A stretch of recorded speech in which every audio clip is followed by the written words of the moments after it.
say if you don't know where you're going, somebody else will come and take you to where they want you to be. Afro-economics. When will Africa, especially Black Africa, begin to think for itself economically and for its people to make real progress? When will we stop to play other people's agenda and act out other people's agenda? If you look at the world economics and global economics in general, and world trade especially, at best we're being encouraged to be more of primary product producer. People say we should go and do more of agriculture and continue to supply agricultural goods, or at best, minerals in the ground to the rest of the world. In fact, it gets worse. Sometimes we're asked to stop even using some of the things we have in the ground because our agenda has shifted. Therefore, we talk about global warming. And global warming, they say, oh, we don't want any more of your crude oil. Stop producing it, in fact. Even your gas, we don't even want more of those. Until, of course, there was the Russian-Ukraine war, and some of the big countries who brought this agenda, they themselves went back to coal and to crude oil. And, of course, the whole thing was laid bare. And, of course, some African leaders, including Nigeria's president and vice president, they latched onto it and said, listen, we need more transparency and less hypocrisy. But at the end of the day, when will Nigeria, especially, being the so-called giant of Africa, move away from being strictly a crude oil producer and a few agricultural products here and there, groundnut, sesame seed, cashew nuts, and so on, into being a secondary product producer? Can we add value to some of these goods here ourselves? Hopefully, by the time Dangote refinery comes, we'll be able to go back again to the time when we can add value to even the biggest export, which is crude oil. But what about all these other products that we have? You know, okra, yam, cassava. Some of these things could be very, very embarrassing. When will we get to that point where we become secondary products producer and in the end also tertiary products producer to get to the level where some of the growing countries have been able to get through to? We have, a lot of opportunities in front of us as Africa. And of course, we need to begin to think for ourselves. Joining us to discuss this today is Mr. Dovish Okogie. Again, my friend, you're welcome. Mr. Dovish is a public affairs analyst. So you heard my introduction to the subject, Afro-economics. Well, it happens to be your terminology. So you probably want to explain what you mean by Afro-economics. It's simple. Afro, Africa. Africa. Economics, we know what economics is. Yeah.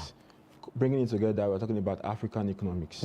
Because the world has... Is that somewhere you heard this terminology, or you just created it yourself? I created it because I looked at what's happening everywhere. Europe, America, and every other place. They've been able to make things to fit them, to fit their lifestyle, their people, their culture.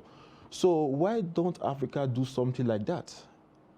It is high time we have this conversation. As a matter of fact, I also will chip in that the father of economics, quote and unquote, Adam Smith, a Scottish man, and all the precepts that he laid in the beginning, a lot of them were attuned to the Scottish and at best the British culture, and even the variables they work with and all of that. They are not African, is that? But a lot of our economists have also been playing as if we have nothing to add to all of these, philosophical discussions. Why? The world is evolving. Seriously, Africa must evolve also. The world knows where it wants to be. Africa should know where it wants to be. Wow. If we do not make that decision, nobody will do it for us. So, when we are now more educated, the world is now a global village. You can get things on the internet. You can look at your lifestyle. You can see your culture. You know what you produce. You know what you make. You know what best suits you. Trust me and trust me goods. Someone living in Europe, America, or wherever in the world, if they want to get an information about Nigeria, there is no way they can get it as accurate as we that live here in Nigeria currently. So what does that tell you? Nobody will do this as good as we do it. And nobody will do it as good as other African nations can do it. So Afro-economics generally, and in summary, it's about the kind of economics that is suitable for Africa. Every African country, economics within Africa, within border just like we were talking about the AFCFTA, you know, things like that. We need to move within ourselves, do business within ourselves. Money must circulate within Africa. And most Two strong questions. Okay. Yeah, okay, let me allow you. Most importantly. And most importantly, what is economics without the finance? That is something we also need to talk about. Fantastic, but two questions for you. The first thing is to say that, look, I'm beginning to question whether Africa, the way we address it, should not be redefined, especially the fact that North Africa seemed to have integrated a lot with Europe. You know, I mean, I was in Morocco recently, and it's Europe. In fact, they tell you Rabat, that's their capital. They call it Rabat, or it's called Rabat, you know, but they say Rabat. They say Rabat. I said, what do you mean by that? They said, when you get to Rabat, you're as good as being in Switzerland. Wow. They have a fast train that runs at 350 kilometers per hour, okay, linking the entire country. Wonderful. Yes, great facilities. The entire beachfront in Morocco is almost all developed. Tourism, now a lot of Nigerians are rushing to Morocco and what have you. Egypt also is quite impressive. Algeria too is quite impressive. Even Tunisia in part, you know. So should we not actually take this out, take that region out, and also sometimes we need to take out South Africa and know where the black man is. You know, I'm sorry to use that word black man. It's not a word I like to use per se, but at what point will we begin to think for ourselves, which is the subject of Afro-economics. Number two is that a lot of people who are in your age range, you know, the 40 and below, and don't care about this concept, you know, and you begin to wonder, at some point, are we going to give up this entire land and just walk away with since we can't use it? Thank you very much. So the first question is the division in Africa. Even within Africa, like you rightly said, some persons have moved on. And I'm talking about North Africa. These days, you know, I know there's a particular country, Egypt or so, you know, they've left the African Union. They're not more members anymore. Wow. So, you see, when you look at that kind of thing, you discover that they've discovered who they are. And they are working with that. They have discovered that they are sovereign nations. And so they must work with that ideology in their minds. So, you see, what I would say is we shouldn't take them aside, North Africa, even though they've left us. But they are still, you know, like the current World Cup going on, Morocco is still playing as an African nation, you know, and Egypt, they will always be African. Though, in terms of development and the way they are thinking, they've already moved ahead of the way the other African countries are thinking. So what I think we should do, we should start learning from them. We should look for their systems, What is working? What are they doing right? How are they doing it? What is their system of government? You see, these are things that we should look at. And we'll not ask, who are those leading in such places? How are the mindset of the people? What did they go through? How did they get to where they are? These are things that we should be looking at. So if you ask me, I say we should emulate them. We should look at them and look at these things critically and want to learn from them, because trust me and trust me good, they've set themselves apart from the rest of Africa. Then the second part of Black Africa, let me put it like that. Yeah. So and your generation, the fact that their views are more external. I mean, yesterday, there's this video going around on WhatsApp, an 18-year-old Nigerian girl in Canada who gets on air to start talking about we hold hags, right? And her parents sent her to Canada. She's been there for a couple of years. Turns back, now can speak, and then rubbishes entire generations, including our parents and so on. And a lot of people have been sharing, yeah, good, yeah, great, and I'm thinking, okay, in no time the youth becomes an adult.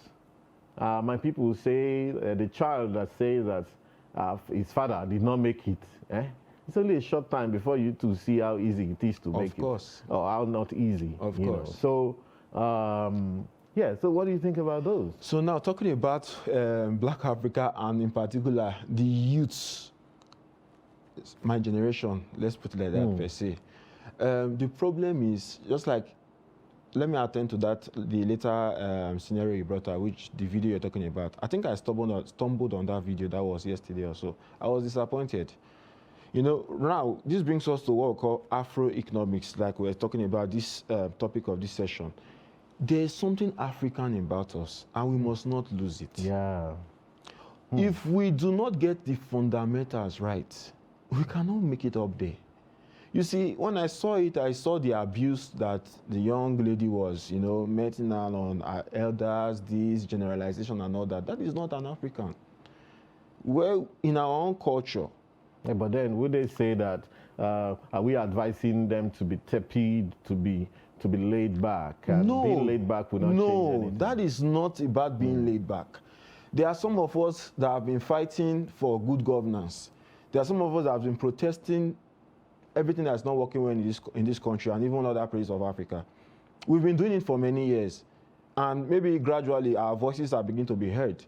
So, you know, it's not like we have accepted it or we are saying that nobody should talk about it, but we have a way we do things over here. Where I come from, they say once you abuse an elder, every other thing you want to say is inconsequential. As a matter of fact, yes. And that is an African culture.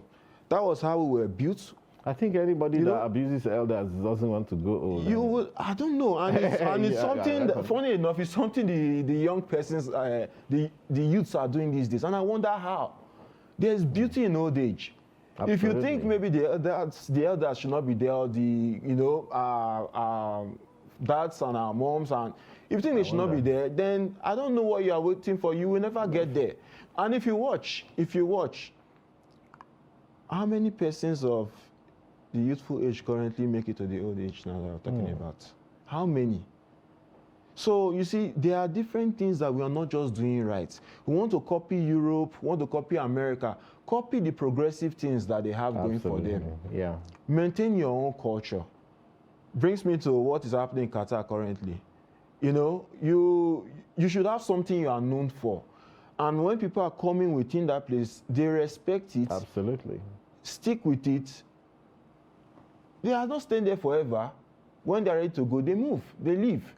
So I think Qatar is going to be a good detoxification for a lot of people around the world. Imagine maybe you are there for 15 days with no alcohol. Good for you. It's going to be very good. By the time they go back, they should check their health statistics. It'll be better. You see, it's okay. I was having a conversation with some young men of my generation, my peers, you know, and they were angry. Say, why would they? I told them, look, in life, you must learn to respect other person's culture, tradition, and perspective. You must not try to force yourself on people. Yeah. If we continue doing that, what is tolerance? Where's the tolerance that we're talking about? Where is it? It's dead and it's gone. So, you know, I just feel we need to discover ourselves. Absolutely. Stick to those things that worked for us. You know, I the other day, you know, I was, I looked at I saw it on the news that these guys, what they call this African country, Ethiopia. They wanted to plant 2 billion trees in less than 2 years. But I think it was supposed to end next year. But as at now, they surpassed that figure. In African culture, you know, then when a woman gives birth, for example, and you know, placenta, when you plant a tree with it. You know, there are several things we were doing then that were promoting all these things that even the white men are environmentalism. You know, you know, it was just there naturally. We've always had our ways of doing things. Look at Madagascar, as small as that country is, and other nations. They've discovered what works for them. So I think Black Africa is trying too much to integrate with what they did not know. What they don't understand. Anyway, we have to take a break at this point and go pay some bills. We'll be right back on the show. Stay tuned.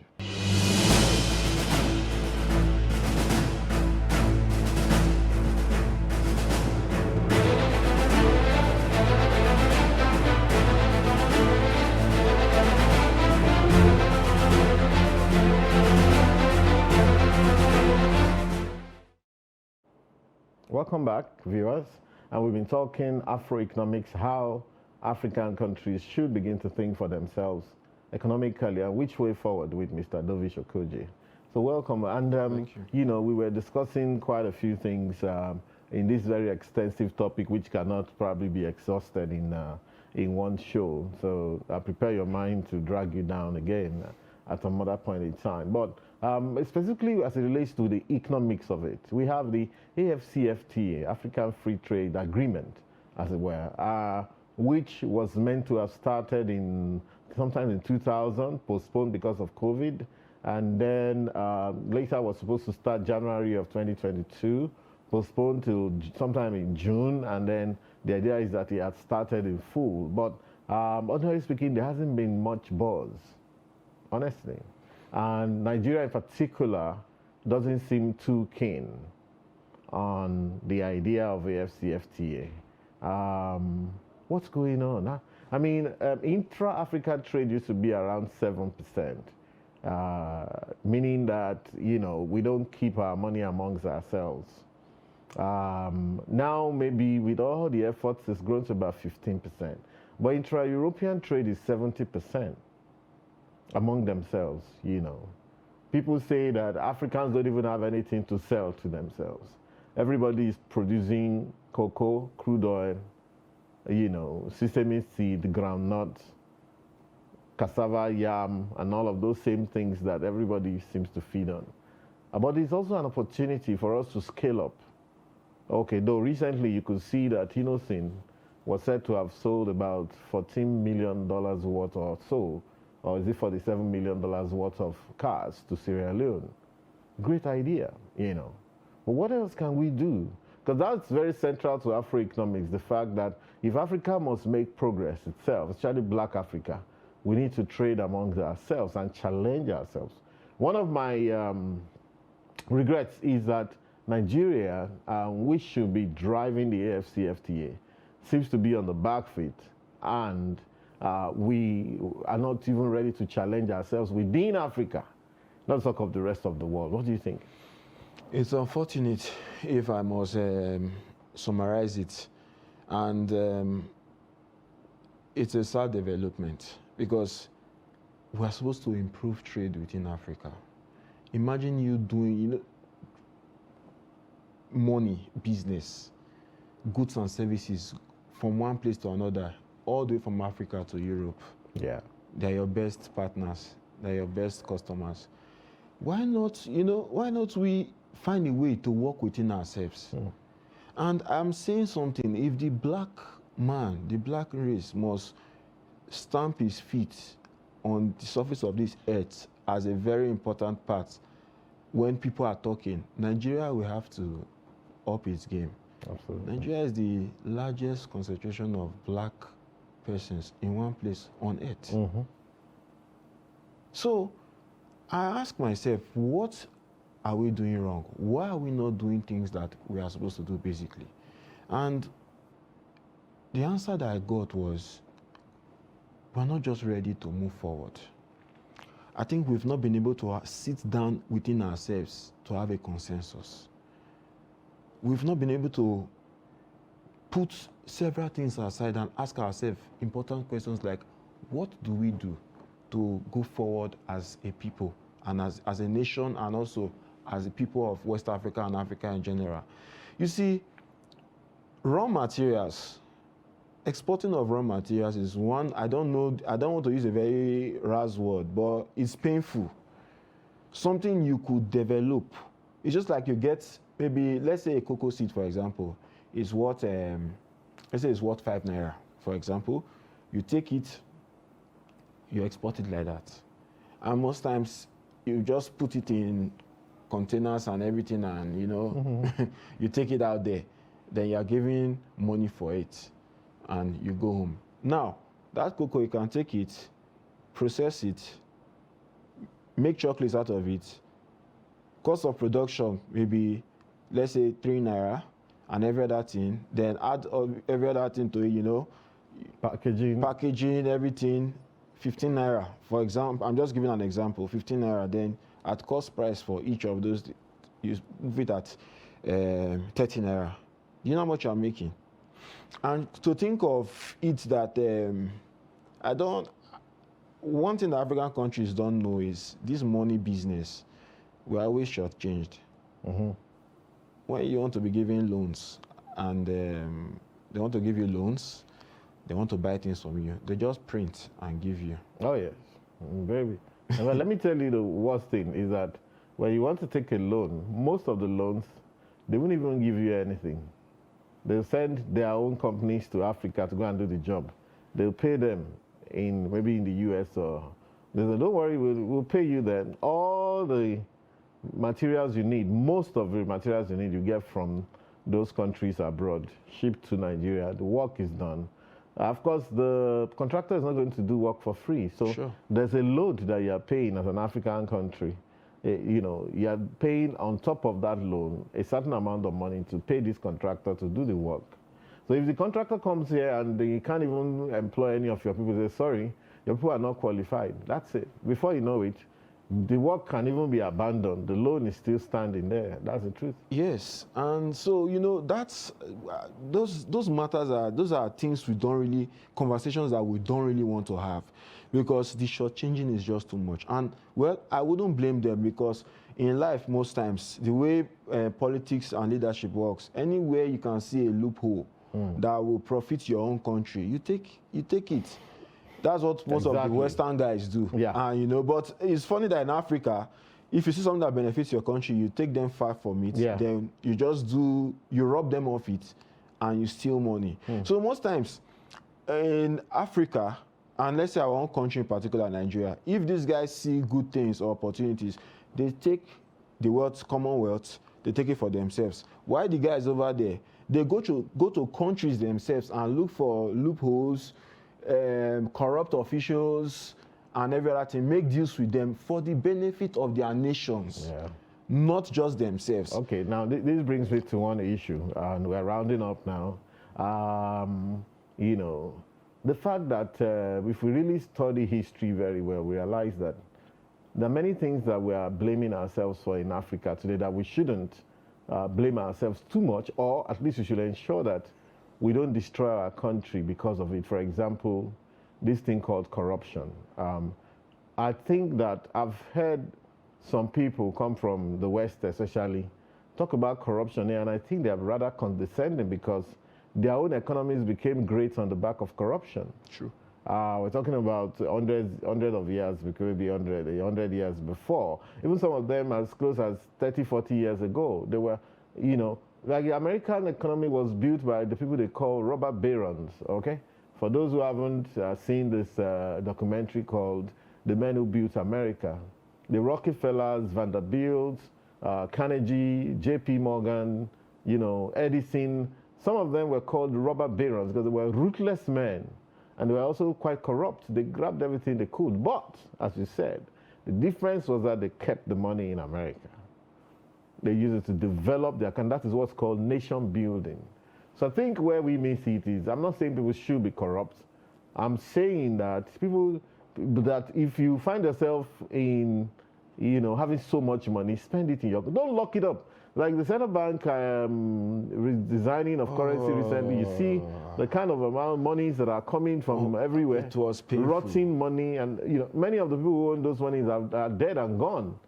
Sometimes civil servants who grab so much money and just lock it away because they can't spend it. Sometimes politicians, all sorts of people, okay? And this is revealing, even though we oppose everything that government does in Nigeria, and people are making a lot of noise, but it's very important to look at this. That should be part of AFRO-ECONOMICS, shouldn't it? Yes. That, how do we think for ourselves? Rather than say, let's do like the youth, destroy the country is a useless country. It's not. Because where you're talking from in the US or in Canada or in Europe, also be serious corruption, in fact, bloody corruption. Europe, the United Kingdom grew up on the back of piracy. Pirates going to hijack French and Portuguese and Spanish boats that were coming back from after looting Africa. Yeah. Before they themselves now decided to come to Africa and other places to grab the land, steal the gold, and take it back to their country. Yes. What do you think about this? Well, Afro-economics from a nationalistic perspective. And people should understand they should keep their money in Africa to develop Africa. It takes us back to that wonderful word called consensus. Elite consensus. Elite consensus. It's what will even spark the wave for mass consensus, for the masses to have also a consensus with them. Because when your leaders are working in a certain way and you are seeing that there's progress, you too will ask yourself questions. But when they live anyhow or do things anyhow, you too, you learn from them also. Now, talking about that part, if we decide to come together to support ourselves as a people, because we are talking about Africa here, not just Nigeria in particular, I think the major thing we need to do is support. We need to give support. We need to stand by each other. Because there's a lot of things going on that people don't know about. Like, for example, Ghana said they don't want to give raw cocoa anymore. They want to make it chocolates. And you see what they did to their economy. Wow. Many persons don't know that it was because of that major decision from Ghana that caused the cedi to fall. You know, everybody is just looking for other methods and ways to say the so valuable. Yes. So if Ghana had Nigeria backing them up, had other countries too backing them up, I don't think something like this will happen. So the problem comes from we supporting ourselves. So we just have that AFCFTA is just there.